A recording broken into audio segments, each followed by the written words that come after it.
There you go. Fucking bring it back. Super fucking misogynist of this thing to... Well, I'm back.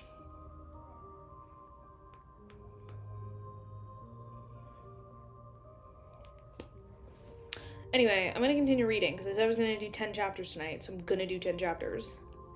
Hello. Fucking so rude. So rude. In the middle of talking. Little kind of fucking misogynist of my internet to just cut out like that. But whatever. I said I was gonna do 10 chapters. I'm gonna do 10 chapters. Where was I? I know. Bum ass streamer. Bum ass internet. Fuck ass internet. Audrey vaguely sensed the emotional changes in Mr. Fool as she mumbled inwardly. That bunch of thieves who called themselves Hermit of Fate are related to Mr. Fool. The talk about the treasure of the deep dream quickly came to the end. Catleya thought of something and said to the world, I'll give you an intelligence you want this week. At that moment, she was a little curious as to why he needed information on West Balam. However, she wasn't the sun or the moon, who would ask the moment they didn't know something, and she was more accustomed to do so in search for clues. Hello. Alright, the world nodded. Klein sat inwardly with the secret organization. Many things were indeed much simpler. Seeing that he had nothing else to say, Alger turned to look at the sun. Have you figured out the matter regarding your former chief's mausoleum? Derek said, somewhat ashamed. I have just made 2 friends. As a beyonder from the sun pathway, he won't less than one of the 10 machines with the combat of the training field. After surveying plenty of beatings, he finally established a relationship with his former acquaintance. However, the ones who call him friends only numbered 2. Without waiting for Mr. Hangman to answer him, he hurriedly asked, However, I heard that the 6-member council wished to obtain a mausoleum regarding. They wished to revive the characteristics at the very least. In the City of Silver, no one felt that such an operation was problematic. To them, being wishful was a sin. Alger nodded gently and changed his adoration. Not bad. They don't necessarily have to be friends in order to provide you with help. When you establish a bigger network, you will naturally obtain more intel. I was almost done the chapter 2. Literally was almost done, but nope. Can't even do that.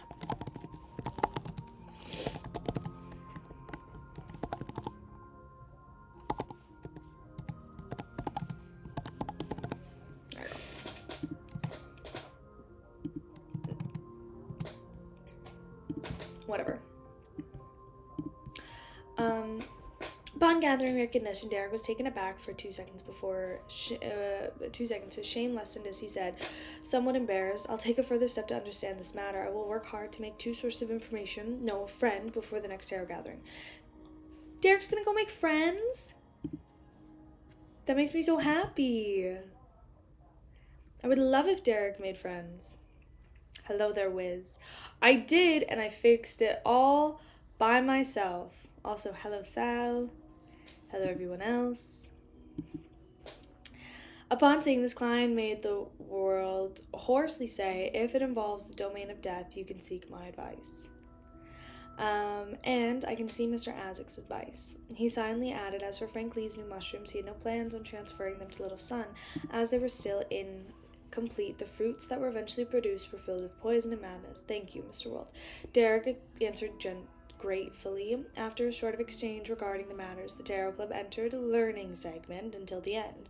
Returning to the real world, Klein immediately wanted to resolve the problem of the murdered demigod, but the plan he had conceived of was met with an obstacle at the first step.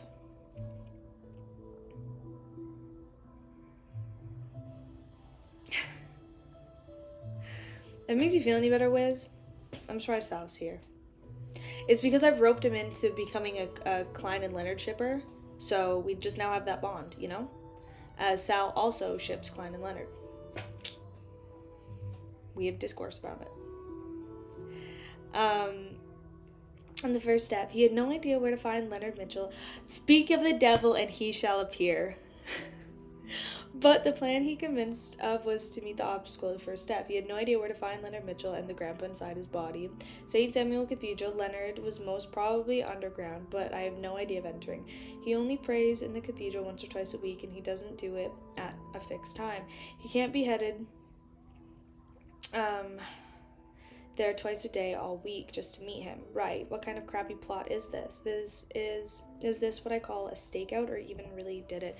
It might not be effective. As a red glove, I might have left Backlund. As Klein lampooned, he felt a sense of regret. He regretted being too focused on the sophistry of the fooling of in sophistry and in fooling Leonard Mitchell, thus forgetting to ask for his contact method.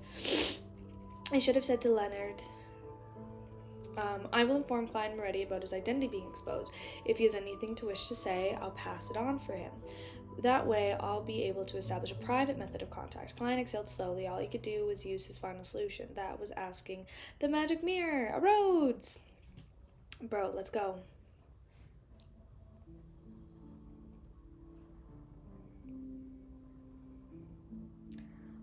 I left the title the same because it's just a continuation.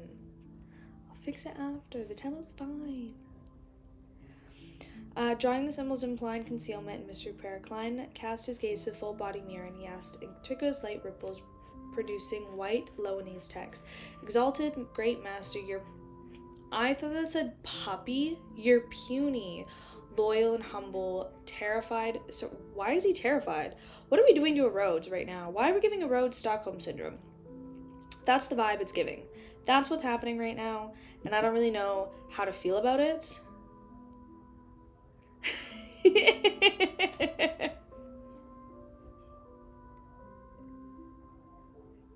No, don't stop. Please don't stop. Please don't stop. Please. Oh wait, no, I didn't change it from 867 to 877. I do need to change that. Also,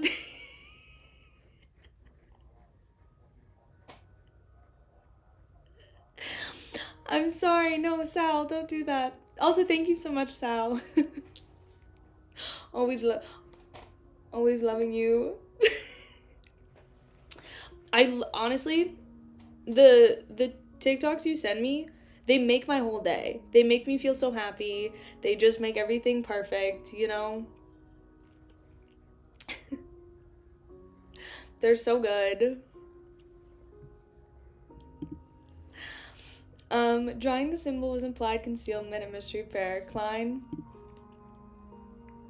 Don't stop sending him. No, don't do that.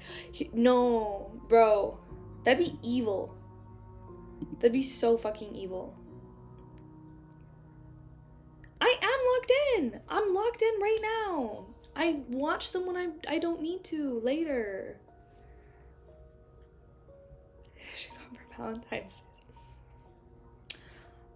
The girls are fighting. The girls are fighting. Concealment and mystery prayer. Klein cast his gaze in full body mirror. He saw antiquous light ripple, producing white Loanese text. Exalted great master, your puny, loyal, and humble, terrified servant. That's what we're back to this. Like, why does a rose have Stockholm Syndrome? To hear your answer, your summoning. Before answering any questions, I want to say, I was wrong. Klein pricked up his brows and asked, why are you suddenly admitting to your mistake? On the mirror, the white Loanese words wrapped and turned into new words. In short, I was wrong. After a series of eclipses, the white words trembled into shape. Recently, there have been many people trying to find out about you, and they have learned the reputation of your identity. So Dwayne Dantes' amorous preference of liking anyone beautiful spread, so much so that even Miss Justice knows of it. Well, that's not good.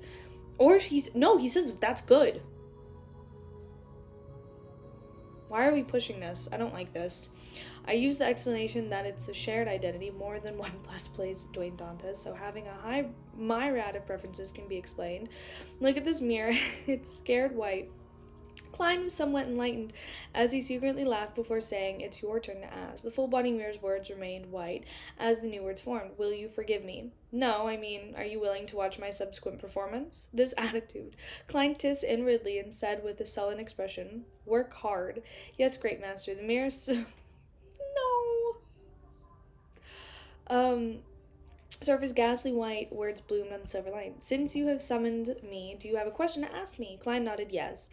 Where will Leonard Mitchell be living for the next few days? The silver mirror distorted, quickly forming new words. 7 Pinster Street. Beneath the words, the antiquitous light rippled, forming a sentence.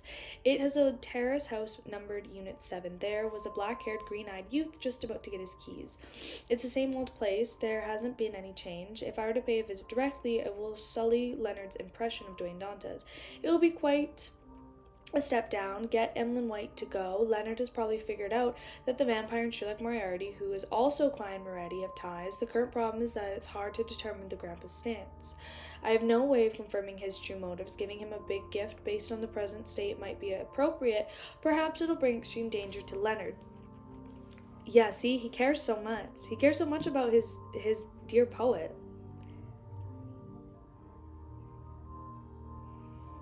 Making him happy. You know?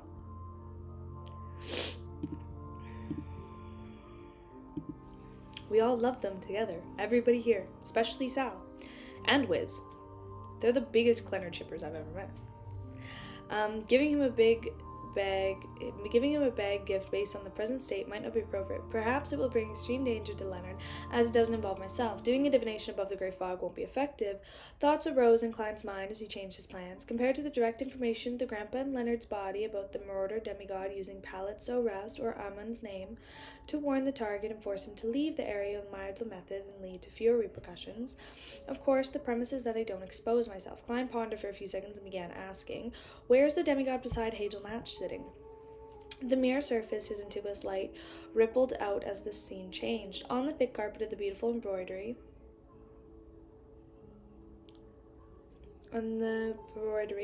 there was a small leather sofa. On the surface of the single seater was a white, furry cushion. In the middle was a gray rat. Compared to its kind, its eyes were closed, dark red. Rat. The marauder demigod is parasitized a rat, and he's sleeping inside Hazel's room in broad daylight. He got himself to look like a very expensive cushion. He had to transform into this because he foiled his plans. Klein was surprised before he felt a little amused. The scene fixed his silver-lined surface. "Great master, what other instructions do you have for me?" Shh. Very sharp. Klein tersely answered and said, "Use the mirror in the room to warn the demigod. Tell him that around the street there's an angel from the marauder pathway with an ill intention playing it. Furthermore, Blasphemer Ramon might come at any time." "All right, master, I'll do this immediately." The words on the mirror sprinkled. In Hazel's room, the rat felt its spiritual perception stir hurriedly, stood up and cast its gaze on the full-body mirror to the room. On the surface of the mirror, words seemed to be written with fresh blood that yet to coagulate appeared. "Leave this area." The grey rat's gaze froze from the second and he felt silent for a moment. Why? The blood seemed to flow and the words spread out and formed new words. The surrounding area has an angel from the marauder pathway in urgent need of replenishment playing it. This pathway is a nemesis of all high sequence beyonders. Blasphemer Ramon is rushing over. I'm warning you because I do not wish for them to benefit. The grey rat squeaked softly before asking in a deep voice, "Who are you?" It's extremely frustrated that the strength of it accumulated would often be forced to drain. Otherwise, it could use astromancy to confirm the situation. The full-body mirror, which was dimmed at some point and suddenly had bloody words appeared again, presented new information. "I've already answered one question of yours. Based on the principles of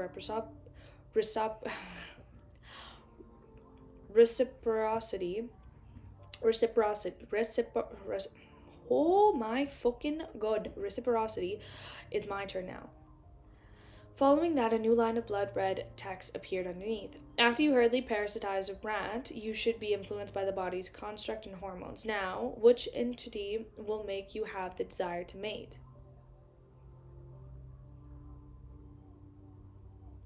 Female human, male human, female rat, male rat, or all of the above?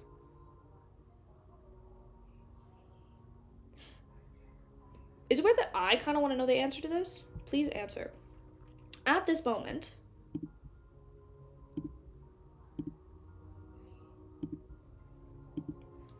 Hazel cracked open the door. Oh no, dude! Did they answer it? Opened the door, and for some reason the gray rat inside didn't notice it, seemingly affected by something. The door opened slightly again as Hazel discovered that the entity who had claimed to be a demigod that existed in legends was staring at a mirror in a daze. It seemed infuriated with its present appearance, a gray rat. Hazel's brows twitched slightly as she subconsciously paused her actions, opening the door. Then she saw the gray rat's body tremble, its red eyes infused with clear, murderous look. "Stop fooling around with me," the gray rat growled. It turned its head to leave the room, but invisible chains suddenly bound the rat's body. Its strength wasn't anything for it to fear when it was in an optimal state, but now everything had accumulated as had been drained. The latest action was to infuse a dream with the Beyonder bodyguard whom Leonard and Donets had hired. A thick silver bolt of lightning descended down from the sky, smiting the gray rat. The scene before Hazel's eyes turning blinding white as she couldn't see anything. Immediately her vision recovered as she found the gray rat on the ground, charred black. Its limbs were twitching. Oh my god. They really just, really just did that. Okay.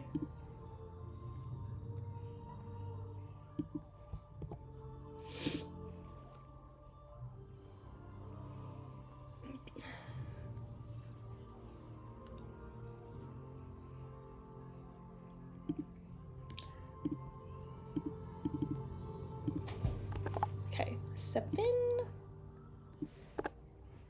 Die.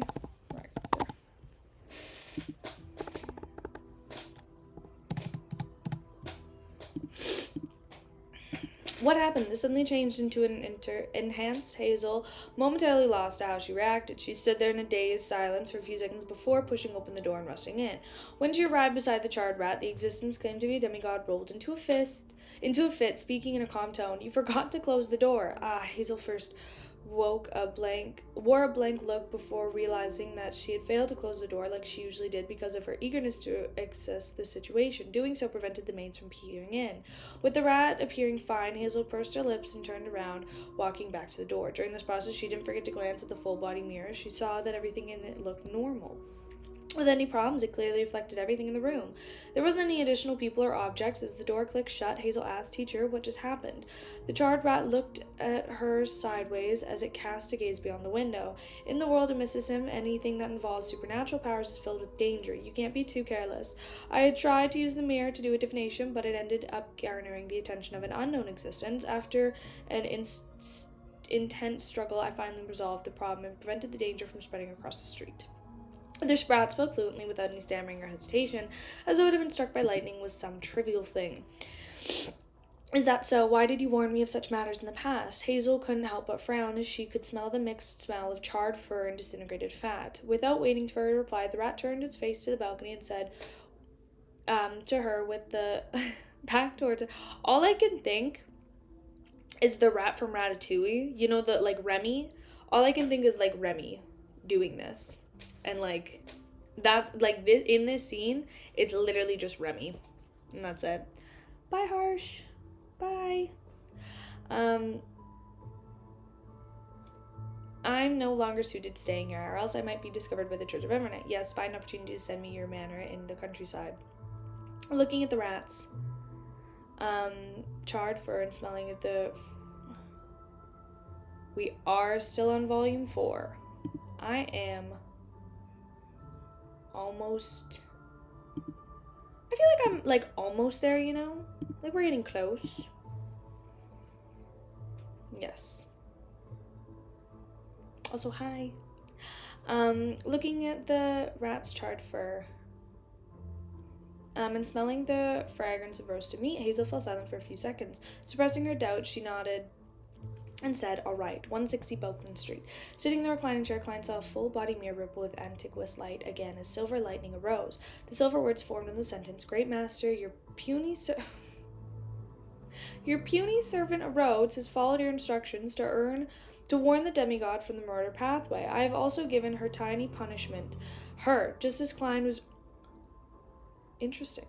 Ruminating over the pronouns Rhodes used, light from the mirror surface turned clear as it presented a screen. Silver bolt of lightning smote down, causing the gray rat to collapse while convulsing. This is way too weak. Klein suddenly understood why the demigod's condition was weaker than he expected. "Are you satisfied with the way I handled it?" Dude, I love a Rhodes. Rhodes reminds me of a golden retriever. The silver lines quickly warped into a question. Not bad, Klein, not a golden retriever, a lab. Or maybe like a little teacup poodle, something, like some sort of that.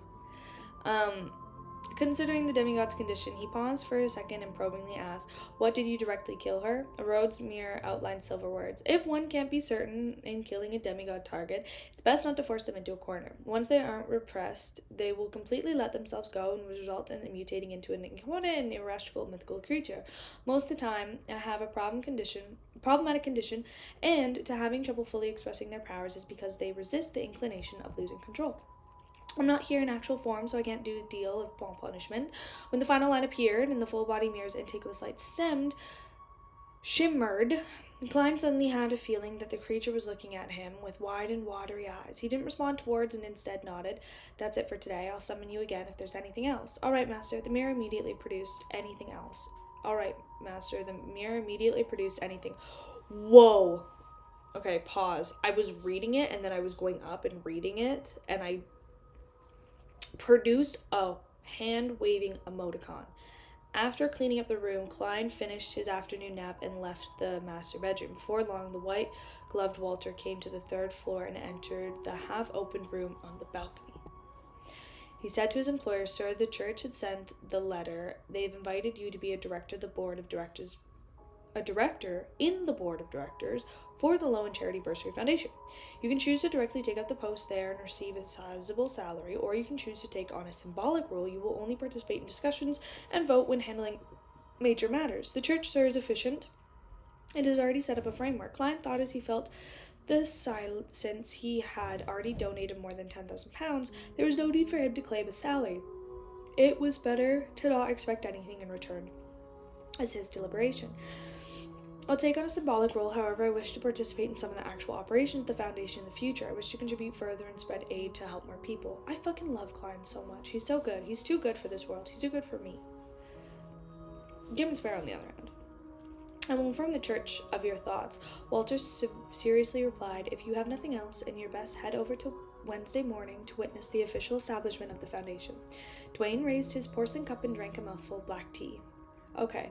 On the Golden Dream, Donnet sat in front of the deck, worriedly looking at the azure blue sea with the churning of the waves. After being urged by Gibbon Sparrow, he felt that he couldn't delay any further, otherwise he might become a bounty at any time. "I don't want to become a pile of cash while I'm sleeping, so what if I'm suspected?" Donnet gritted his teeth and mustered his courage. He passed through the cabin door and headed straight for the captain's cabin. Being unable to find Anderson Hood in a short span of time, he could ask Vice Admiral Iceberg Edwina Edwards after receiving his destination. Donnet took 3 deep breaths and raised his right hand, preparing to knock on the door. At this moment, Vice Admiral Iceberg's voice sounded from inside. "Please come in." Donnet's right hand paused in midair as he forced a smile and entered. He saw that the captain was sitting behind the desk, holding a dark red fountain pen, as he had no idea what she was writing. "Captain, I have something I'd like to consult you about." Donnet came over and bent his back slightly as he said with a smile. Edwina put down her fountain pen and pulled at her sleeves and were laced with flowers. She glanced at Donnet and said, "You wish to talk about West Balam." "Ah." Donnet's expression froze. "The captain already knows. It must be those bastards in dog shit like Beryl and Iron Skin. They told Captain about it." "I know that no secret can be kept on this ship, and it's even more so for Captain." After cursing inwardly, Donnet forced a smile again. "Yes, as you know, I'm very interested in the history and geography." Edwina's limpid eyes moved slightly as she looked to the window. "This is international policies." Without waiting for a stiff Donnet to find another excuse, she continued, "In West Balam, there are cities managed by Loanese valleys belonging to Intis, native generals who are supported by Loan, and tribes who follow Intis order. There are also powerful independent states who rely on the requirement of both nations or balance. They are secretly connected to the different faction of the Numinous Episcopate and are in a rivalry, some might say a heated one, with those who claim to be a descendant of Death. In addition, the Rose School of Thought and Fasek Empire have a deep influence on West Balam. On the surface, none of the factions belong to them, but in fact many of the generals and tribal chiefs have submitted to them. Among them, Donnet listened with surprise before he lowered his head suddenly with a dry chuckle. "Captain, I need to take notes, or else there's no way to memorize this. Edwina, who had been interrupted, wasn't mad. She pointed the fountain pen on paper and the table. That's a good habit. I believe Gammon Sparrow doesn't wish to receive erroneous information. Donets was stunned once again. West Ball, I'm sure, is chaotic. It's difficult for even... Shut up.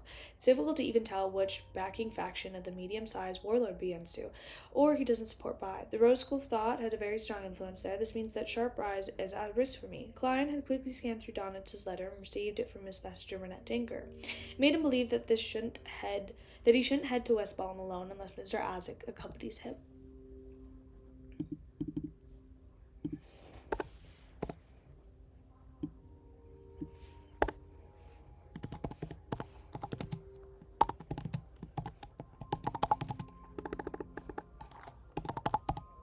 I'm assuming we're gonna get... Maybe not. I feel like we might get Dally in this. This seems Dally adjacent, I feel like, you know? Oh my god.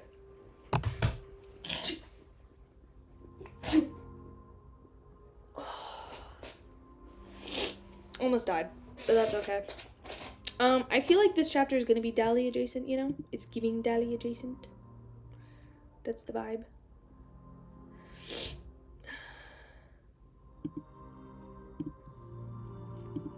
Watching Miss Messenger leave, Klein glanced at the letter in his hand and considered the problem of West Ballam again. He believed that he needed to make preparations in case that Mr. Isaac wouldn't reply to him in the next month. It also meant that the July came. The fact that Merlin is leaving before I'm finishing. It's a good sign. He might very well have to head to West Ballam. A few military personnel without the death consultant protection. If that happens, the shadow of the Rose School of Thought would ultimately hang over him. Two choice: if I confirm that it's extremely dangerous, it'll directly abandon my identity as Dwayne Dantes. On the contrary, I should seriously consider it a custom list. I will not have myself involved with any faction that suspect me of ties with the Rose School of Thought. I might very well target first, make any unexpected developments be controllable. The information provided by Donets likely comes from Vice Admiral Iceberg. The two native generals mentioned seemed rather special in the factions, regardless of their reasons, and have note of their ties of Lowen, Fasak, and Fainer Potter, of the various inclinations of internal factions that form a counterbalance. Only for them there is no mention of foreign countries other than the point of receiving support from the Numinous Episcopate. Klein read the content from the beginning of the end and vaguely figured something out. He had his internal suspicions that the two native generals were related to the Church of the Evernight of the God of Knowledge and Wisdom. The reason why Edwina didn't make any notes was to deliberately point out the uniqueness, telling Gammon Sparrow that there weren't targets to cooperate with. That's why she didn't need to worry there would be a leak from Donets, and there was no information to leak other than that hint. My Sanchez Catamia, the former, receives the support from the royal faction of the Numinous Episcopate. The latter secretly claims to be an descendant of death. Even if it's real, who knows how many generations separate he is. If he is to meet Mr. Isaac, how should he refer to him? Klein chuckled and shook his wrist, burning up the letter. Following that, he began enjoying an exquisite afternoon tea with the half-open room and the balcony, until Walter entered and whispered, "Sir, the police are here again. It's regarding Mr. C's suicide. The matter clue specifically pointed to Dwayne Dantes, so even if Baron Sanders had handled the matters, and the police would come to visit him from time to time. Otherwise, the reporters would claim that it was a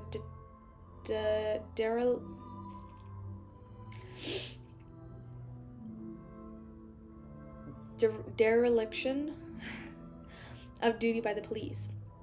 As an assault on the Member of Parliament match, as Dwayne Dantes was only a relatively important eyewitness, they didn't disturb him further after taking his statement. Invite him to the activity room on the second floor with the garden. Klein placed the butter sponge cake he had taken a few bites of into the plate and drank his mouthful of tea. As the master, he didn't need to worry about his food would go to waste. There was because the leftovers would be given to the servants if they were to eat them clean all the time and request them to prepare the perfect proportions. Then his reputation as a stingy master would spread across the servants and the streets before reaching the ears of ladies and gentlemen. Walter replied with an unperturbed expression, "They wish for you to head to the police station. Today is the day that Mr. C's family will be identifying the suspect in the police lineup. They say that they are very sorry, but this is a necessary process and cannot be skipped." Klein slowly got up as he said, "Understandable. Richardson, get my coat, hat, and cane." Since he was already no longer involved in the matter, he was rather willing to figure out when Mr. C, his family, had encountered the bystander perspective, and also how the matter had been directed towards Baron Sanders. Inside a spacious room in the police station of Northborough, Klein stood behind a glass wall and saw Mr. C's family as an elder man and woman, a woman in her late 30s, a teenager who was around the age of 15, and a girl who wasn't older than 10. Their gaze swept the suspects behind the glass before landing on Dwayne Dontes at the same moment.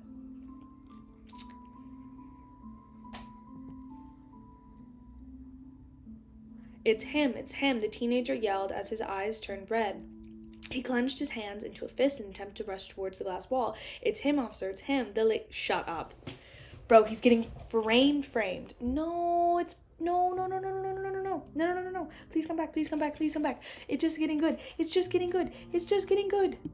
No. It's just getting good. His eyes filled with hatred and animosity. The little girl who was holding her hand wailed, "Danny, return Danny to me." No. The two elders were wiping their tears. One of them was trying hard to keep calm, while the other was nearly fainting from her sobbing. The sorrowful mood instantly spread out. However, Klein had never met them before. Implanted memories. He frowned slightly as he sighed and began wondering what the Mr. C's family had encountered. Meanwhile, in a momentary mortuary behind the stage. No, it's not working anymore. I'm gonna cry. I'm gonna start crying. Mortuary behind the station, Dally Simone held a pencil and began sketching at her body shook slightly. As she was here to help the police station with the possibility of encountering reporters and entering and exiting, she didn't wear her usual spirit medium robe. She changed into a female black and white police uniform set. She had a blouse and skirt with matching leather boots. At this moment, her palm was moving uncontrollably, and soon there was a desk, Oriole window, ink bottle, revolver, and other items appearing in a piece of paper. While the Oriole window, there was a huge reflection there. The figure's hair was nearly combed back with a mix of silver and raven black hair. The wrinkled figure was a boar forehead and slightly high cheekbones. It was none other than Baron Sanders.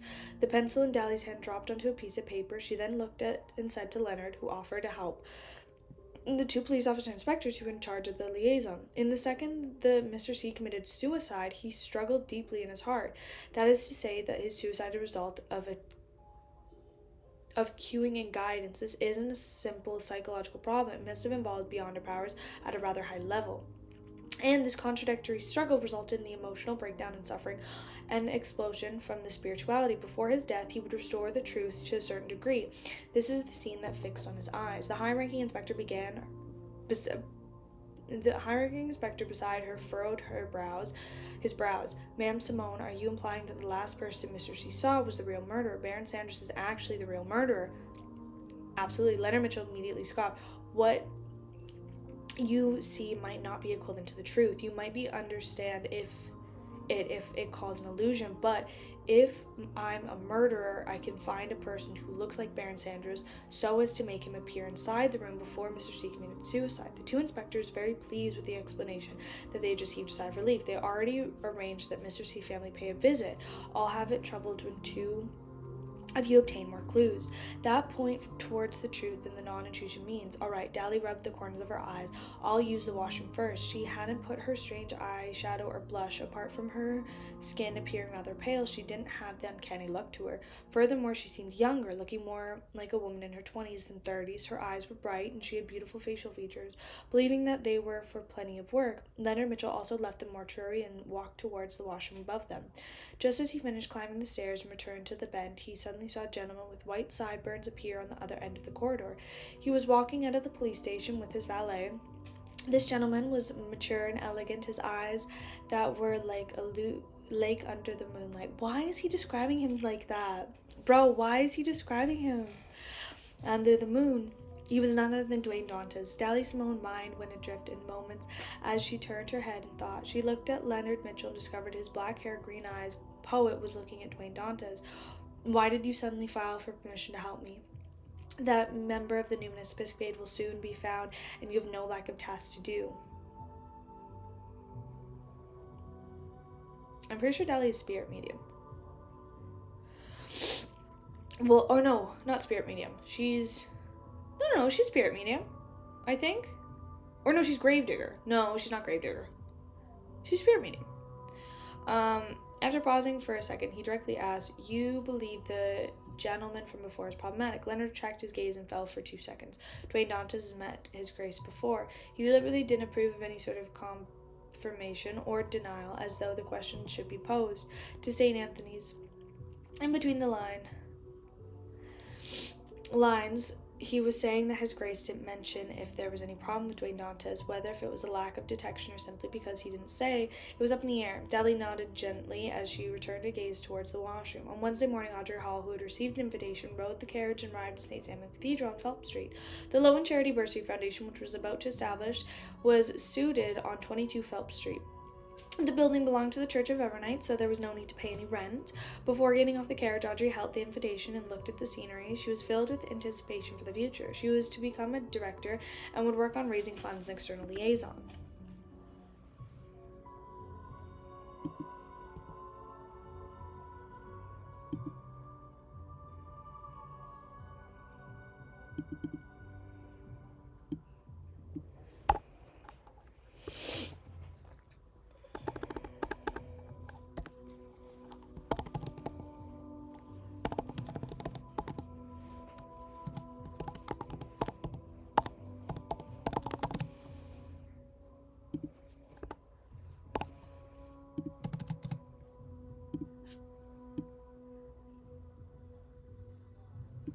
Trying to think of what her pathway is. Because I know she's... Yeah.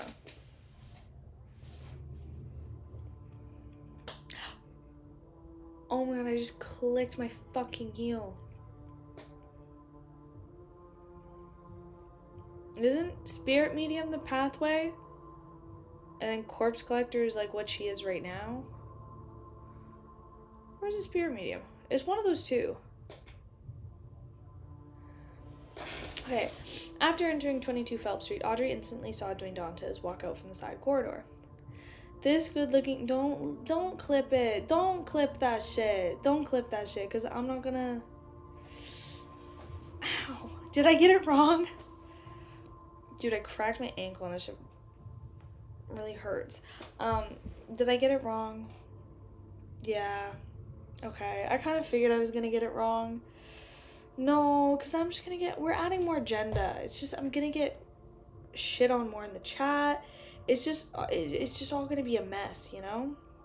There's no winning in this. Just her following that, he smiled gently and nodded. Audrey returned to the smile as she nodded. It wasn't a breach of etiquette in any way. She then followed the Low and Charity Bursary Foundation staff and came to the escort her, walking to the second floor. During this process, although she didn't look any other direction, but be in the talent of a woman of her instincts as a spectator, they told her that Dwayne Dantes' gaze kept following her figure in secret until the wall behind the staircase blocked his view. Impeachable acting, his perfect played out the reactions of what gentleman, who has zero resistance against beauties, but remains significantly reserved and cultured, would do when meeting me for the second time. It's as though we have only met once, but the charity party last time. It's exactly as I imagined.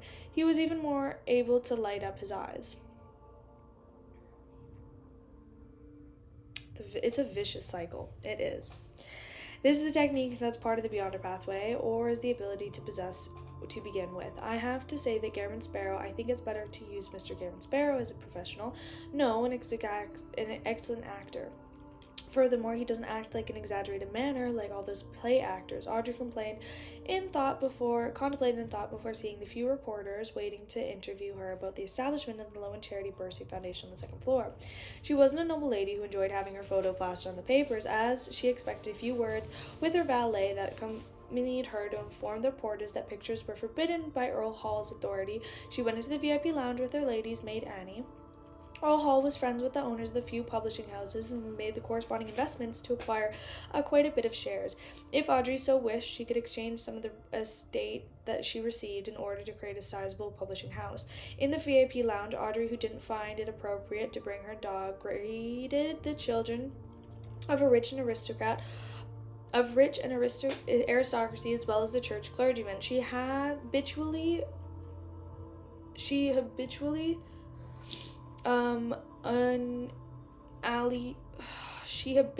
fuck off, dude. Found a seat where she could see everyone, and she waited until the opening ceremony. That took so much work. That took more work than it should have, and I'm very disappointed in myself, you know?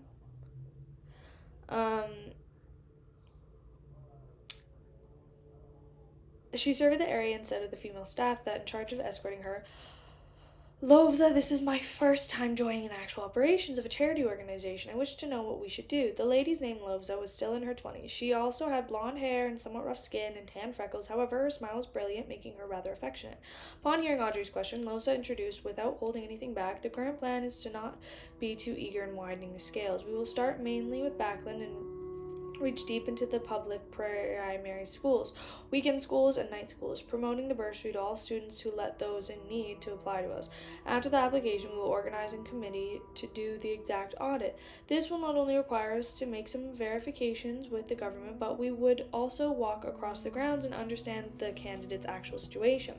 Once the examination is over, we will distribute the bursary and help the poor who yearn for knowledge to change their fates. Just as Lovia said that a male's voice filled the magnetism, interjected I have 2 suggestions. The first suggestion is that the staff are being gathered today to head to the different weekend schools, night schools, the public primary schools, and prominent bursary. June is extended examination period, and it's a critical part for them to enter a higher learning. If we aren't efficient enough, there will be many students from poor families that will give up in taking the examination because of lack of funds. Even if the latter learn of the existence of bursary foundations, they won't be able to withstand the loss of wasting a year. As such, they will lose the chance of changing their fate. What were you doing might seem simple, but it completely affects each and every child's life. Therefore, we need to begin quickly and not waste any time. The person who was speaking was none other than Dwayne Dantes, who had entered the lounge. He expressed his thoughts with a warm but serious expression. Right, June is the examination period. Be it entering the grammar school or the preparation to enter university, as well as the various technical schools to gain experience in their profession. This was a critical period. Once they gave up the entry examinations this time, they will have to wait until next June. I actually forgot this. Ma'am Lovia and the foundation staff seem to have missed the problem. Mr. Dwayne Dantes actually noticed such a detail and had considered those children who were so close to giving up their dreams. He actually a person of general heart. Audrey suddenly felt that she had to take on Dwayne Dantes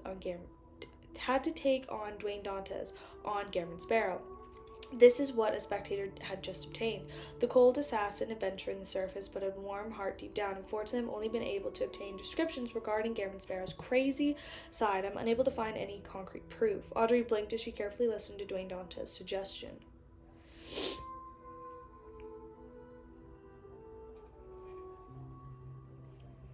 Second suggestion, in regards to the bursaries that are being distributed, it's best that if the corresponding bank account when school fees need to be paid, they can bring the documents to us and apply for a withdrawal for relative cheaper board and lodging. That's done to have it troublesome. They can obtain the fixed sum of money every month or week to prevent the applicant's parents from siblings from spending the money to poor families. This is an irresistible temptation, similar to the account corresponding to one person. No matter who is withdrawing it, the person has to be present and effectively prevent everyone from suffering in the tradition of greed. Perfect. What was I saying?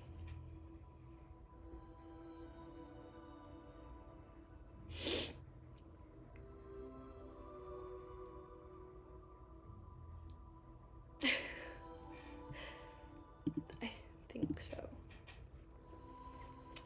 Having said that, Klein pressed his palm, and I was trying to figure out what was happening to his chest and said that Audrey and Lovza? Sorry, pardon me for barging into your conversation. Audrey smiled and said, Mr. Dantes, your suggestions are excellent. You have opened my eyes to matters that I have never considered before. The only problem is that you say to us is meaningless. I'm only listening to Ma'am Lovia's introduction. Lovia smiled and said, yes, you should mention all of these in the first board of directors meeting. Don't you see me deliberately coming over to convince Miss Audrey first? With Justice's part in this, I can ensure that there will be no objections from the board of directors. Otherwise, it might be easy It leads to be tabled or altered by someone using some excuse such as lacking manpower. Klein made an enlightened and regretful expression as he rubbed his palms slightly. Look at me, being all anxious about the matters and forgetting my place. Sometimes I just wish that things will be made into reality once I'm given the chance. Mr. Dwayne Dantes acting a little exaggerated. He should know that he can't fool me. He's doing it deliberately to communicate with me ahead of time without leaving me behind any traces. He wants me to support him. Audrey instantly read his thoughts and her smile turned clearer. Although she hadn't communicated with the world ahead of time, she believed that she would support this tarot club member of hers. However, being able to exchange some ideas ahead of time left her rather happy. This is because she felt that she was treating her as an equal. After forgiving Dwayne Dantes' recklessness and watching the man walk to the table of beverages and pastries in the lounge, Audrey looked away and said to Loza, What I'm responsible for is to raise funds at different occasions and to communicate with the government and parliament. That should be a simple matter for you, Loves answered frankly. This was also why the church charity department didn't object to Audrey Hall's participation. In fact, they were very supportive of it. Audrey nodded and thought and said, If I have time to spare, can I join you in visiting the different schools for the promotions as well as the examination of the candidates? Lovza was originally unwilling to agree, worried that the environment wasn't suitable for Miss Audrey, but when she saw her clear green eyes and took in her request that she couldn't resist, her heart softened. She felt that such kindness could be stopped. It wasn't to be isolated from the reality of the lowest class. If Miss Audrey sees true misery and ugliness and is still willing to help with the pitiful people, she will definitely be able to be of greater use. It will prevent her higher-ups from always formulating unrealistic measures. Lovza quickly found a convincing reason as she sighed and smiled. No problem. However, if you won't be able to wear such a dress and wear any jewelry, what do I do? Lie? Turned into a bracelet and hide it under my sleeves? Audrey thought as she replied with a smile, all right. With Miss Audrey Hall's support, the Lowen Charity Bursary Foundation first board of directors meeting ended perfectly perfectly after its establishment. Klein returned to 160 Boken Street in a good mood. Following his usual habits, he entered the master bedroom at around 2 and have an afternoon nap. In his hazy dream, Klein suddenly jolted awake and sensed something. Someone was attempting to infiltrate his dream. Who was it now? I'm even getting disturbed by the afternoon naps. As Klein mumbled, he made the dream transform to a half-open room with a balcony. There was a black-haired... Yes. Oh my god, yes. This is all I want. This is all I care about. Give me... Leo Klein. Black-haired, green-eyed Leonard, with his unkempt clothes, somersaulted through the window.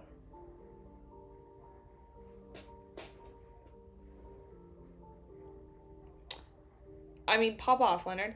Does this fellow not know how to use the main door? Why is he suddenly here? I should remember to get contact method. Klein sat in the reclining chair, feeling peeved and amused. He looked at the poet with a leisurely expression and said, This is an impolite way of visiting me. When Leonard heard that, he bowed in a manner that lacked standards. Mr. Dantes, I have something I would like to consult you on. Consult? That's a nice attitude. Also, I don't seem to be anything major. Klein secretly hissed when he said, What's the matter? Leonard grabbed a seat and deliberated before asking, You were embroiled in Mr. C's suicide. Who do you think is the real murderer is? If I wanted to know, I would have thrown out Frank's mushrooms. However, can't say that I have no idea at all. That just lowers the impression of he has on me. Klein was very accustomed to such situations, so he expertly laughed, and instead of answering, he said, How were your investigations? I love their little dance that they do. It makes me so happy. I know. And that's the thing.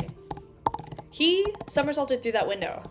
Not because he had to, but because he was like, look at how well I can bend.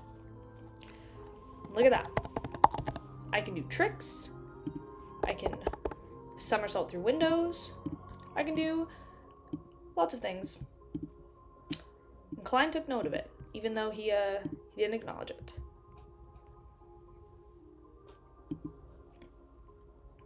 You know? No, that's fair. That's kind of how it goes. Y'all just yap on Discord, and then I'm just here, you know? I'm just reading away.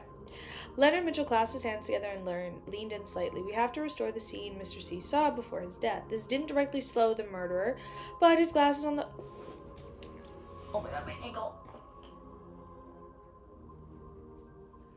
Dude, you know when you, like, move it, and then it, like, clicks weird? I'm gonna cry. Because David and Leonard are kind of... They're more similar than you would think. Mainly because they're both, you know... They both got an arch that rivals a ramp, you know? You know when a car is, like, gonna jump over... Like, when someone's on a motorcycle, and they're gonna, like... over, like, 10 cars, and then land on the other side? You know the arch that ramp has? Somehow, Leonard and David both beat that arch. And that's just the way it is. Mainly David. After a pause, Leonard added, "This is too simple to unconvincing. A powerful banker and noble at Baron Sanders' level wouldn't need to personally take action or be present.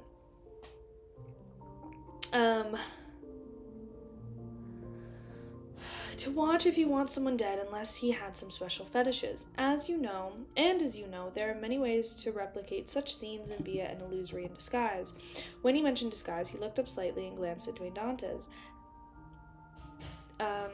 It was as though he was implying that the latter's present appearance was unlikely his true appearance, just like Gamer Sparrow and Sherlock Moriarty.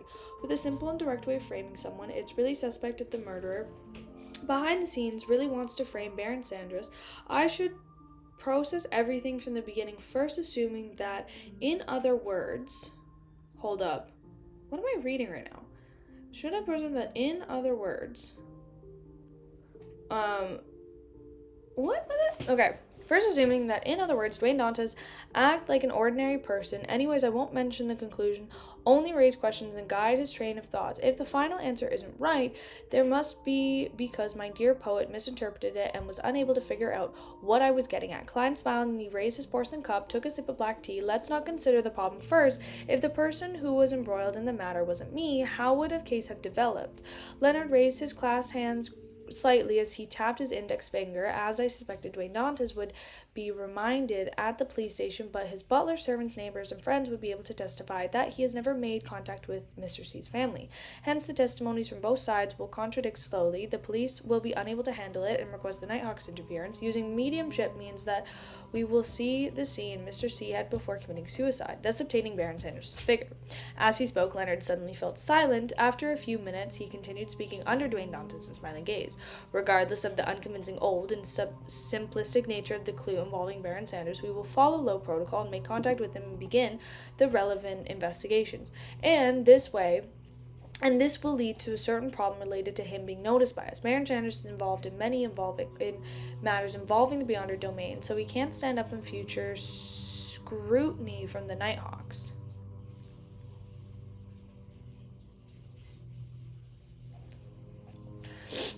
The more Leonard spoke, the more certain he became in... It was as though he had figured out the mastermind's line of it. He or they might not care if it's a trap seeing through, as long as they get to the Nighthawks and do a routine investigation on him. Their goal may be achieved, and that's because Baron Sanders hides a rather serious and easily discoverable problem. Yes, that's the same conclusion I have. This is actually close to the sounding of the alarms and providing a tip-off, but it's more mild. It looks like a trap, and it will make the Nighthawks definitely investigate things while hiding their existence. Of course, it won't directly acknowledge your guess. Wouldn't it be awkward if it's actually wrong? Klein crossed his right leg over and left to laugh. Baron Sanders, who has all been altered, definitely won't show any problems now. Leonard slowly nodded and said with a thought, explaining to himself, this Baron's experience is rather legendary. He has been pushed to the brink of bankruptcy a few times, but he managed to turn the tide and end up reaching a new height. Perhaps in one of the instincts he had sold his soul to the devil, or an evil god, or some of the secret existence out of depression. This story is quite reasonably crafted. Klein didn't commentary on the accuracy of Leonard's guess before asking, on the other hand, how would the Nighthawk treat the real murderer that led to Mr. C's suicide? Leonard temporarily put aside his previous thoughts, and he began following the train of thought based on the ordinary development. The design trap is too crude. The cunning guidance and memory implants we've done insufficiently conceal the mild manner. It's easy for people to discover problems, therefore it's likely to be done in midday. Or high sequence beyonders from the sequence pathway, it looks like it's done from a beyonder from another pathway who relied on mystical items opposed from a spectator.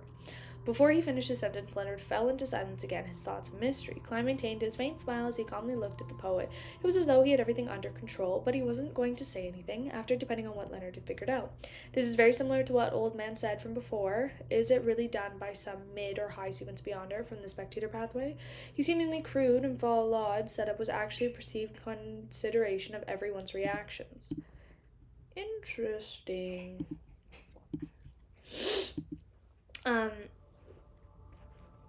Where was I? Thank you for your advice. Klein immediately chortled and said I didn't say anything.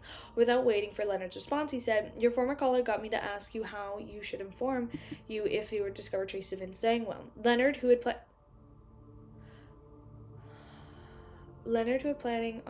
planned on getting up to bid farewell, sat back down, colored with complicated expressions. Not his boyfriend, no.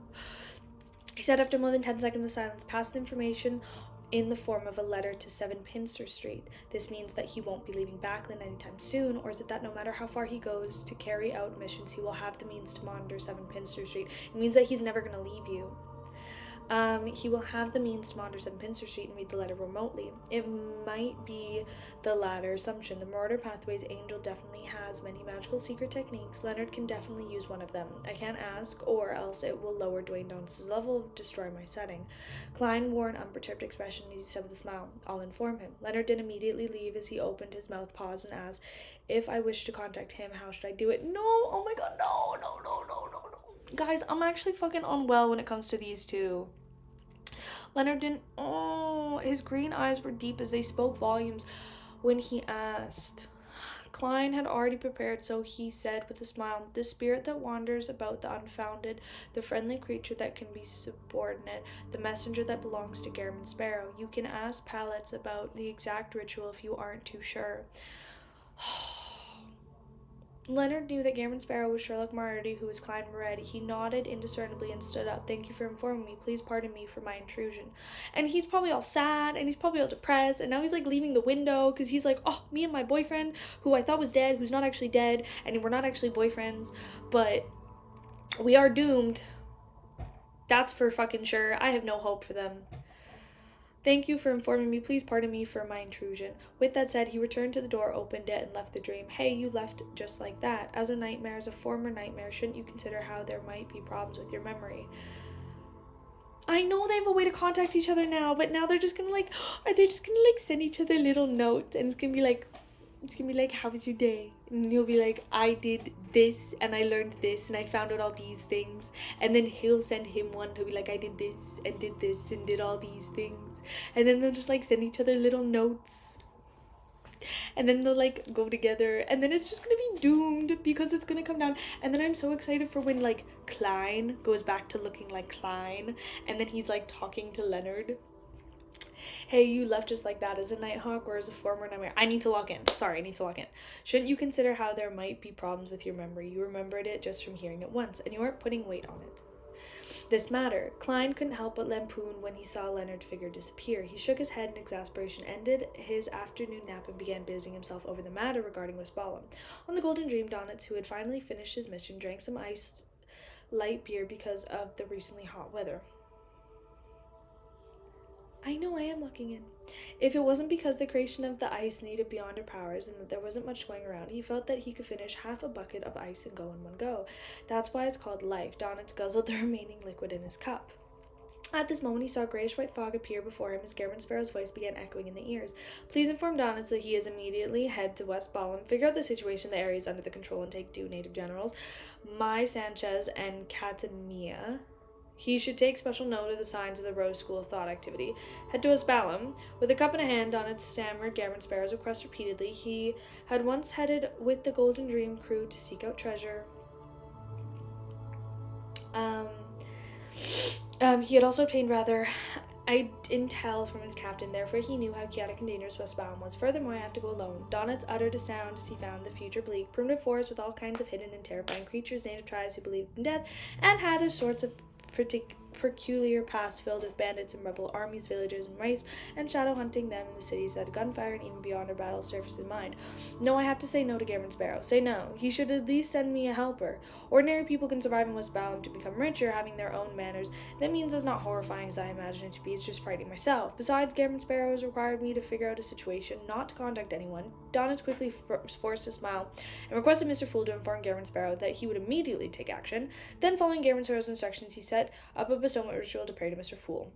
When the ritual came to an end, he saw an illusory door open, a dark golden sunbird-shaped brooch flew out, landing in the altar. Sunbrooch. In the southern continent, in the kingdom once ruled by death, the sun pathway is one of the most effective beyond our powers. Directly giving me such a precious item, it's not a bad working for Gammon Sparrow. However, he said something about it being borrowed. Donets picked up the brooch and felt the surroundings turn hot and humid. After handing out the mission to Donets, Klein... My book is gone. Please come back. Please come back. Please come back. I literally have one page left. I literally have one...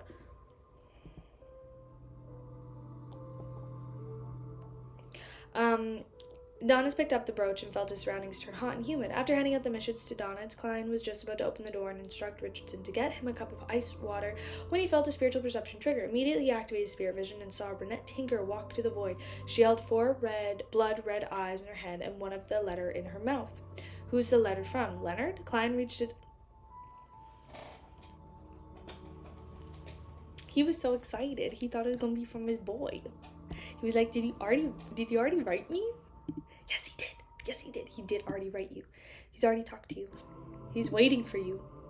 Okay, this is going to be my last chapter. And then we're done.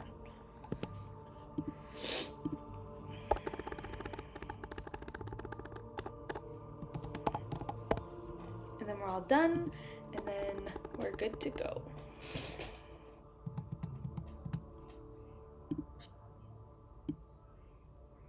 Last chapter, and then we're going to finish on 876. I read 10 chapters today. I read from chapter 875 to 865 to 875. Because 866, 67, 68, 69, 70, 71, 72, 73, 74, 75. Yeah, I read 10 chapters. Oh, there's music change in this chapter? Okay. Is this a chapter that's going to lead to other chapters? Should I just stop here and then read this tomorrow? Or is it just like a one chapter that I'm changing music to? Which one?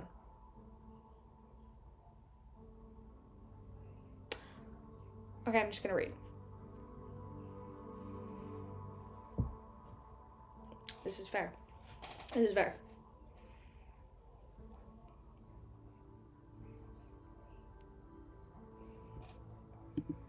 Probably is a lot more effective when I'm not drunk. Probably is.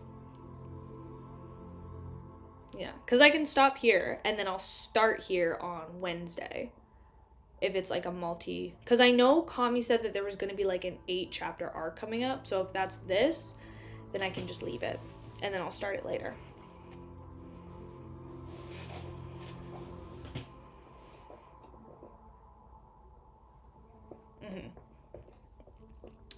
We can...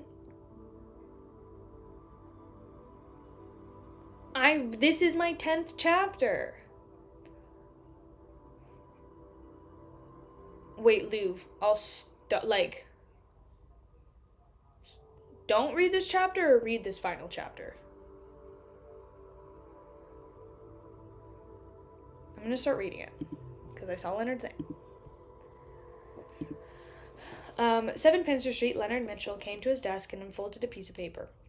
He then picked up the fountain pen and lowered his wrists in preparation to write. However, just as he dipped the dark blue spots onto his paper, his fountain pen paused.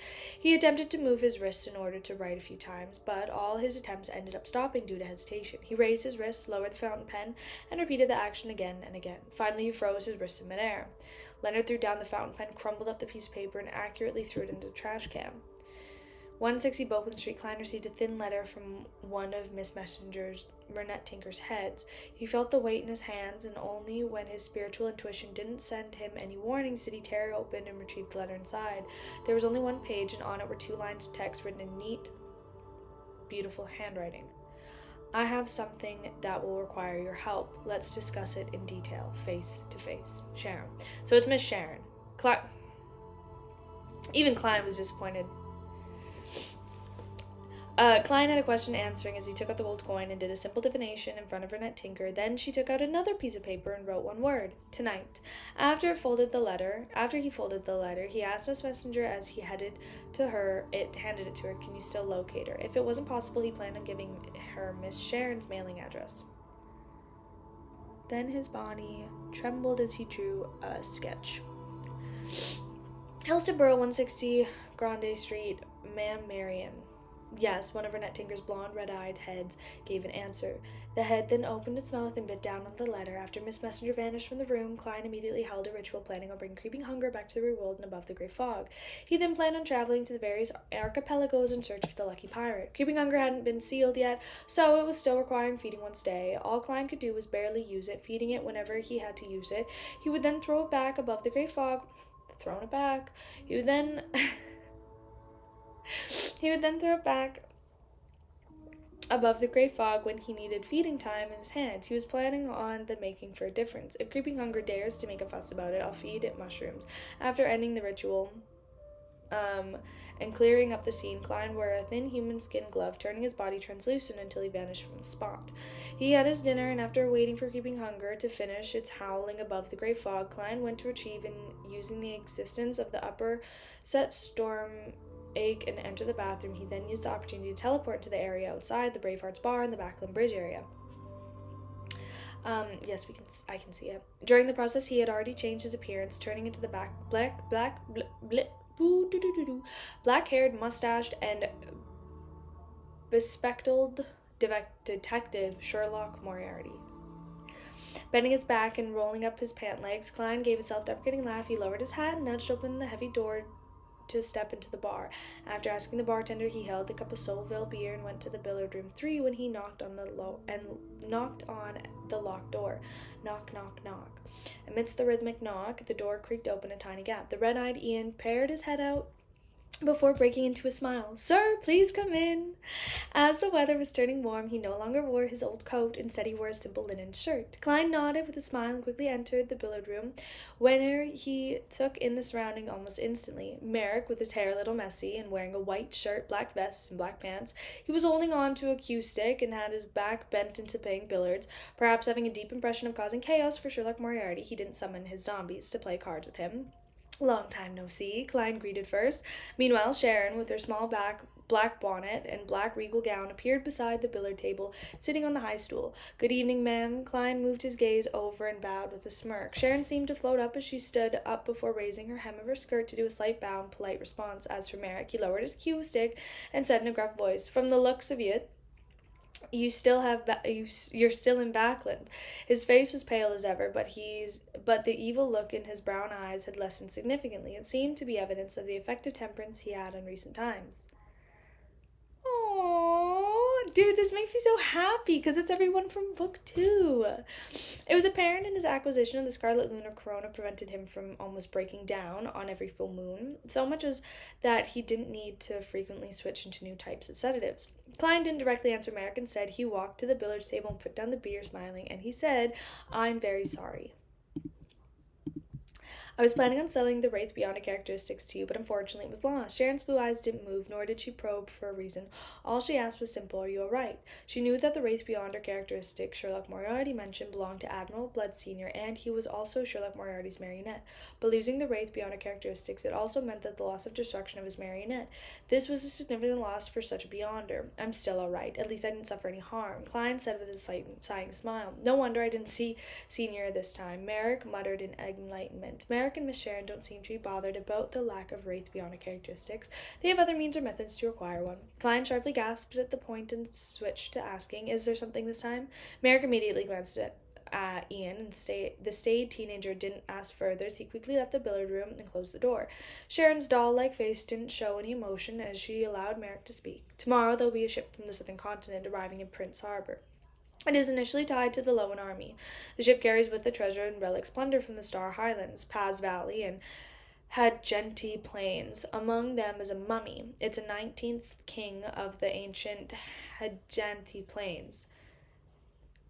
Tutansis II. The southern continent's original language didn't stem from ancient Phaeacian. It had its own structure in the ancient Highland language, king, also known as the special term Khedive. It was translated by Emperor Roselle as Pharaoh. It's a mystery that he was thinking. Also, mummy was named. There's a lot of things. Hold up. Here's the thing. Like, I know things are like.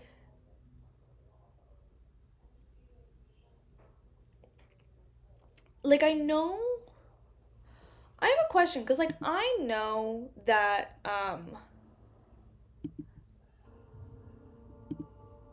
like, you're gonna take inspiration for a book, but there's just a lot of similarities between this world and our world, and I'm starting to get the vibe that it's not like just because the story is influenced by real world examples, but like there's a reasoning behind it. You know? I don't know if that made sense. But our goal this time is to obtain the Tutansis the second mummy. Another meaning, the corpse of the high sequence beyonder, without any beyonder characteristics. Apart from using it as a material, there's another meaning to it. Klein's heart stirred as he suddenly thought the man hermit's request to purchase the drop of mystical creature's blood. Could it be that the ritual requirement to go from a sequence 5 wraith to a sequence 4 puppet, Miss Sharon already has the formula and has digested the rage potion from the way she acts. She practically acting as a wraith all the time. Who knows, she might have digested it a long time ago. However, when we're in the underground ruin talking to the evil spirit, we were in the underground ruin talking. She might have digested a long time ago. However, when we were in the underground ruin talking to the evil spirit, that was evident that she didn't possess the puppet potion formula. Yes, everyone has their own circles. It's not strange for her to be able to obtain it. Klein swept his gaze at Sharon while in thought, but he finally discovered any obvious changes from her before. She was still more like a doll than a living person. However, she didn't show any signs of being even darker and creepier. Sharon silently sat there and watched Sherlock Moriarty and Merrick intensely. Listening to their conversation, it's just a high sequence mummy without a beyonder characteristic. The level of protection can be too high. Just the two of you should find it difficult to snatch it away. Klein raised in suspicion. From his point of view, a sequence 5 beyonder could be considered quite a powerhouse unless the ship has a demigod escorting it. It was very difficult for beyonders at the same level to put up any effective resistance if her target was solely a mummy. After all, there were too many items in the Beyonder guards who had looked out for. Furthermore, they might be scattered in different cabins due to the different means of storage. This time, it was Sharon's turn to provide the explanation. She used the succinct manner of speech as usual. We're worried that it's a trap the Rose School of Thought is using to target us. If there's nothing, £1,000. If there's something, we'll be in charge of drawing attention while you take away the mummy. Depending on the level of danger, it will range from £5,000 to £10,000. I see. Klein did immediately reply as he thought, and asked, do you know the spirit world plunders? A wraith was also a type beyonder who could effectively move through the spirit world. Sharon nodded slightly and said, I can use the cash and the relevant information about the spirit world plunders as payment. Klein tersely acknowledged, I'll consider it. I'll write you before midnight. As an excellent seer, he would head above the grey fog to confirm the level of danger regardless of what it was. However, he couldn't confirm that it was definitely not a trap targeted at him since he had no need for a mummy. All right, Sharon replied with a deadpan expression. Klein did immediately bid them farewell as he walked to the door and informed Ian to enter. He then asked if there was any new worthy taking notes of recently. Ian thought for a moment and mentioned pieces of the information that were relatively important. Someone is trying to find out about the organization that believes in the Fool. Klein was somewhat surprised, and he asked with a smile. A young man with black hair and green eyes? He suspected that it was Leonard Mitchell. Ian shook his head. No, black hair and black eyes. Some mister from the Aurora Order? Klein considered for a moment before asking, can you draw who it is? Ian was taken aback before he said in a self-deprecating manner, you might never be able to recognize him if that's the case. At that moment, Sharon said, I can help you. All right. Ian first heaved a sigh of relief before following the instruction, prepared the rather simple ritual. Then his body trembled as he drew a sketch of being possessed by a wraith. It was a young man with curly black hair, black eyes, wide forehead, and a thin face wearing a monocle. Amon, blasphemer, Amon.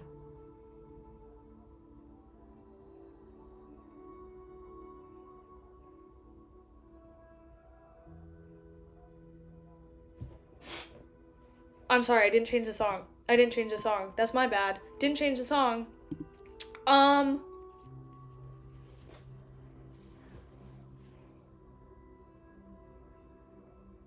I was just really locked in. That's my bad. I'm so sorry.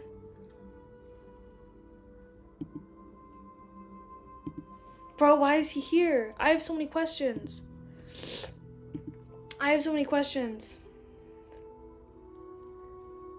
No.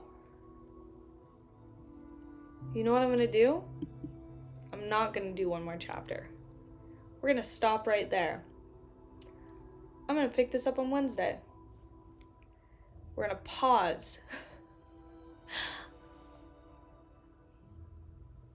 I have so many questions.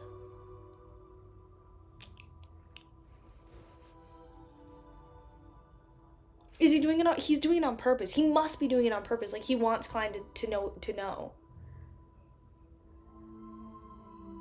I do. We're gonna cliffhanger this. Yep, I'm not reading anymore. I'm leaving it at that. Oh my god. Okay.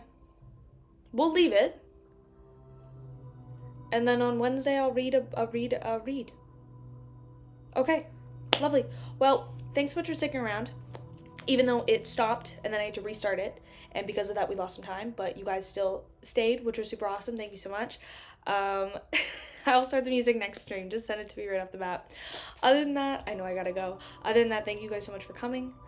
Hope you have a wonderful day. Hope you have a wonderful night, whichever one you're at. And love ya. Bye-bye.